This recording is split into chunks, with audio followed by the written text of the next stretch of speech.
vous avez peut-être aucune idée de ce que c'est, mais faites attention, vous allez sûrement vous reconnaître dans la vidéo.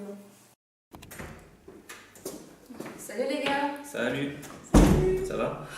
Ouais, ça va. Alors, prêt pour bosser? Ouais, faut bien.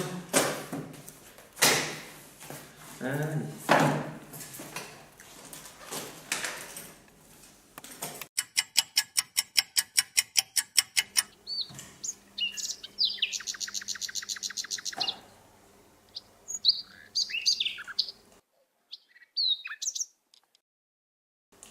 Oh, il est vraiment mignon ce chien. Il est grand. Tiens, je me demande quel est le chien le plus grand au monde. Et le plus petit? Ça devrait vraiment être chouette d'avoir un chien. Pourquoi j'en ai pas, moi? Enfin bon, un chat c'est déjà suffisant. D'ailleurs, quel est le chat le plus petit au monde?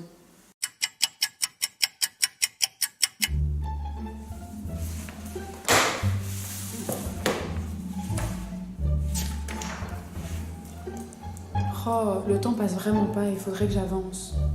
Et Ava, elle étudie mieux que moi? Alors, ce à quoi on vient d'assister, c'est ce qu'on appelle l'effet de distraction. Comme son nom l'indique, il concerne une personne qui perd sa concentration très rapidement et qui a généralement une mauvaise mémoire. C'est pas une maladie, c'est plutôt le signe que la personne s'ennuie dans sa vie quotidienne. Et on peut comprendre cet étudiant, le blocus, c'est pas vraiment la période où nos journées sont les plus intéressantes.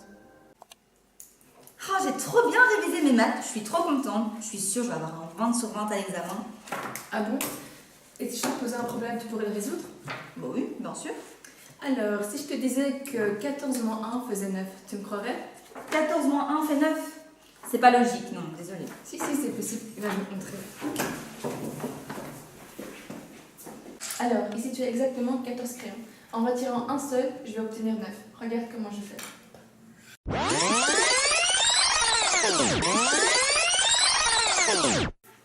Et voilà, j'ai 9. Ah, d'accord, j'ai compris. Ok. Notre premier réflexe, quand on entend la proposition 14 moins 1, ça fait 9, c'est de se dire évidemment c'est impossible, c'est pas logique.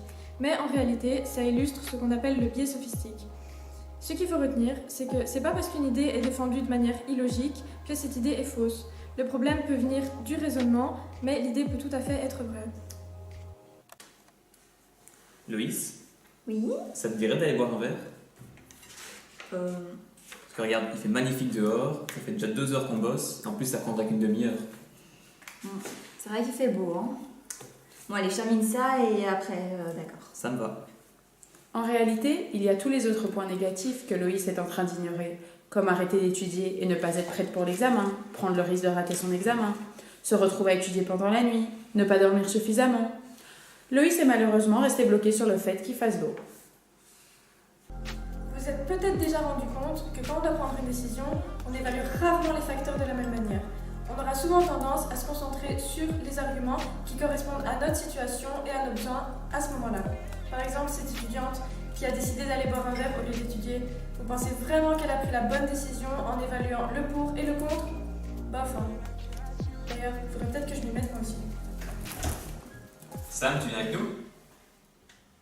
Bon, finalement,